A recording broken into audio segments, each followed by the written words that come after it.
প্ৰত্যেকটো মানুহৰ জীৱন 5টা ষ্টেজ দি বা পৰ্যায় দি অতিক্ৰম কৰিবলগীয়া হয়। নাম্বাৰ 1, বাচ্চা জন্মিলে বাছ সি এতিয়া সৰু, সি একো নাজানে পৃথিৱীত, তাৰ কাৰণে সকলোবোৰ খেল। ভোক লাগিলে মায়ে গাখীৰ খোৱালে, খানা খুৱাই দিলে, ডেটছ ইট। সি একো নাজানে, সেইটো হ'ল প্ৰাইমাৰী লেভেল, ফাৰ্ষ্ট ষ্টেজ। ইয়াৰ আৰু অলপ আগত যাওক, যেতিয়া মানুহ 3 এজৰ ষ্টেজত এণ্ট্ৰি কৰে, তেতিয়া তাৰ চেন্সুৱেল গ্ৰেটিফিকেশ্যন এড হয়। তেতিয়া সি গম পায় যে তাৰ এটা অস্তিত্ব আছে। আমি যেতিয়া সৰু আছিলোঁ আমি গমেই পোৱা নাছিলোঁ 3-4 বছৰলৈকে যে আমাৰ এটা অস্তিত্ব আছে। এই সময়ত চেন্সুৱেল গ্ৰেটিফিকেশ্যন এড হয়। এতিয়া সি কৈছে লাহাব এলাবু হায়াতা দুনিয়া লাইবুন ৱা লাহবুন। ইয়াৰ আৰু অলপ আগত যাওক, তেতিয়া আমি মানুহবোৰ এনেকুৱা হৈ যাওঁ, আমাৰ এনেকুৱা এটা পৰ্যায় আহে, আমি বহুত কনচিয়াছ হৈ যাওঁ। আমি নিজৰ কাপোৰৰ ওপৰত কনচিয়াছ হৈ যাওঁ, আমি নিজৰ হেয়াৰ কাটৰ কাৰণে কনচিয়াছ হৈ যাওঁ, নিজৰ ঘৰ এনেকৈ বনাব লাগিব, গাড়ী এনেকৈ কিনিব লাগিব, এনেকৈ আমি এটা ডিজাইন বনাওঁ আৰু বহুত কনচিয়াছ হৈ যাওঁ, যাতে মানুহ মোক দেখিলে ইমপ্ৰেছ হয়, যাতে মানুহ মোক লৈ ঠাট্টা কৰিব নোৱাৰে। মোৰ কাপোৰ এনেকুৱা হ'ব লাগিব, ফেশ্বনৰ মোতাবিক হ'ব লাগিব, মোৰ হেয়াৰ কাট, মোৰ গোটেই বডি লেংগুৱেজ ফেশ্বন মোতাবিক হ'ব লাগিব, যাতে মানুহ ইমপ্ৰেছ হয়। ইয়াৰ আৰু অলপ আগত যাওক, তাকাসুৰুম ফিল আমৱালি আওলাদ তাফাখুৰুম বাইনাকুম। ধৰি লওক মানুহৰ এজ যেতিয়া 30 হৈ যায়, আমাৰ এজ যেতিয়া 30 হৈ যায়, তেতিয়া আমাৰ ভিতৰত এনেকুৱা এটা ফিল আহে, আমি প্ৰাউড ফিল কৰোঁ। হয়তো আমি নিজৰ টকা পইচা দি প্ৰাউড ফিল কৰোঁ, গৌৰৱবোধ কৰোঁ, বা নিজৰ যি জেনেৰেশ্যন আছে ল'ৰা ছোৱালীক দি আমি গৌৰৱবোধ কৰোঁ, বা যাৰ যি পলিটিকেল পোষ্ট আছে, অহদা আছে, সেইটো দি গৌৰৱ ফিল কৰে যে মই ইমান ডাঙৰ অফিচাৰ, ইমান ডাঙৰ মই মিনিষ্টাৰ, সেইটো দিয়ে গৌৰৱ কৰিব। তো সেই সময়ত এটা পৰ্যায়ত মানুহ কি কৰে, নিজকে লৈ প্ৰাউড ফিল কৰে। কিন্তু ইয়াৰ পিছত যেতিয়া মানুহৰ আৰু অলপ এজ হয়, তেতিয়া আমি মানুহবোৰ বহুত ৰিয়েলিষ্টিক হৈ যাওঁ, আৰু এনেকুৱা আমাৰ ফিল হয় যে যাতে অলপো উচ নিচ নহয়, যাতে মোৰ লাইফ ষ্টাইল যাতে এনেকুৱা থাকে, যাতে অলপো উচ নিচ নহয়, যাতে সেই সময়ত আমি বহুত অহংকাৰী হৈ যাওঁ, আমি মানুহবোৰ গৌৰৱ আমাৰ ভিতৰত আহি যায়। আৰু লাষ্ট ষ্টেজ এই হৈ যায় তাকাসুৰুন ফিল আমৱালি আওলাদ।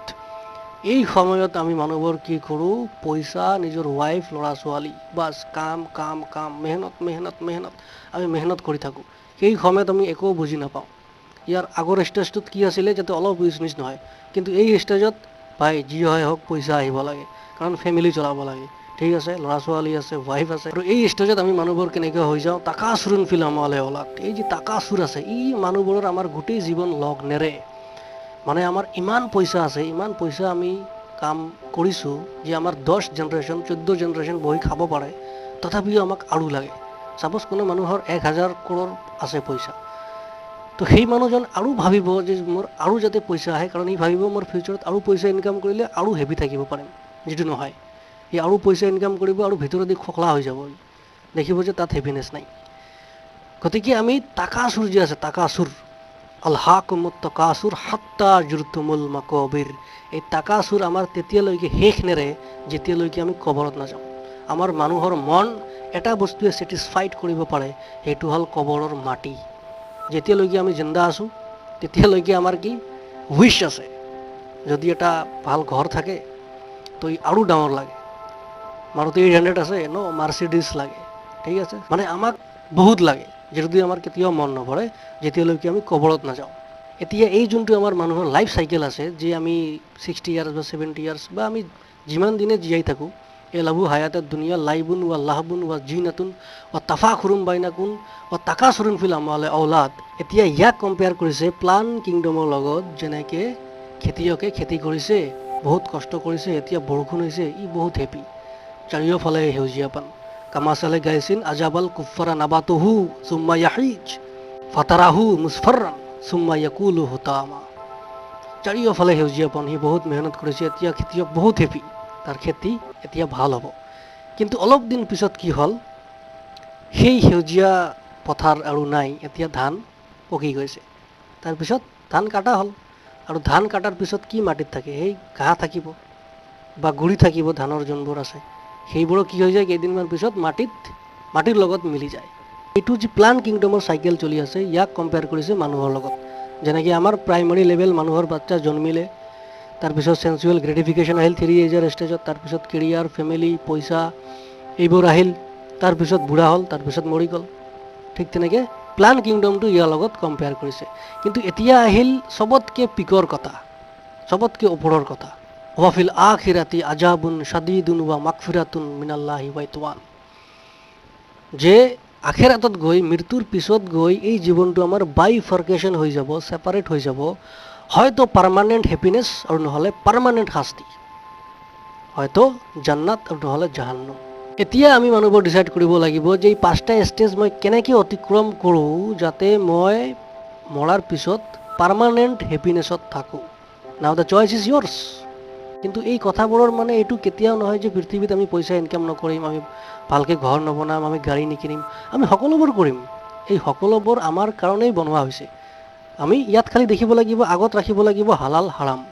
পইচা ইনকাম কৰিম হালাল পথত, যিমান ইচ্ছা কৰি থাক, ঘৰ বনাম, ডাঙৰ ঘৰ বনাম, ডাঙৰ গাড়ী কিনিম, ভাল খানা খাম, ভাল কাপোৰ পিন্ধিম, সকলোবোৰ কৰিম। কিন্তু এইবোৰ থাকিব লাগিব বাহিৰত। এইবোৰ আমাৰ উদ্দেশ্য হ'ব নালাগিব। যেনেকৈ আমি এটা কলসীৰ মুখ বান্ধি নদীত পেলাই দিলোঁ, তো সেই কলসী ভাহি থাকিব, পানীত ডুবি নাযায়, কাৰণ তাৰ ভিতৰত পানী নাই। সেই যিমান মেটেৰিয়েলিষ্টিক বস্তু আছে, নেম, ফেম, মানি, কেৰিয়াৰ, ফেমিলি, যিমান আমাৰ বস্তু আছে, মেটেৰিয়েলিষ্টিক বস্তু আছে, সেইবোৰ হ'ল পানী।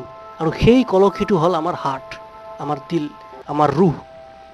গতিকে ইয়াত যাতে পৃথিৱীৰ যিমান বস্তু আছে, ইয়াত যাতে আহিব নোৱাৰে, এইবোৰ যাতে বাহিৰত থাকে। ইয়াত আহিলেই প্ৰব্লেম হৈ যাব। তাৰপিছত আমি যিমান ইচ্ছা সিমান পইচা ইনকাম কৰোঁ। যদি আমি তেনেকৈ কলসীৰ মুখ বান্ধি ৰাখোঁ, তাৰ ভিতৰত যদি পানী সোমাই নাযায়, পানী সোমালে কলসী ডুবি যাব নদীত। That's it. আমাৰ মানুহৰ জীৱন যি 60-70 ইয়াৰ্ছৰ জীৱন, এইটো অতিক্ৰম হৈ যায়। হয়তো এই কেইটা বছৰ হয়তো কোনোবাই ৰাজমহলত অতিবাহিত কৰিব, হয়তো কোনো ঝুপড়িত অতিবাহিত কৰিব, কিন্তু জীৱনটো কাটি যায়, জীৱনটো শেষ হৈ যায়। হয়তো কোনো ল'ৰা ছোৱালী পুৰণা পুতলা দি খেলিব, আৰু কোনো ধনী মানুহৰ ল'ৰা ছোৱালী ভাল খেলনা দি খেলিব। কিন্তু খেলটো খেল, লাইফ ইজ এ গেম।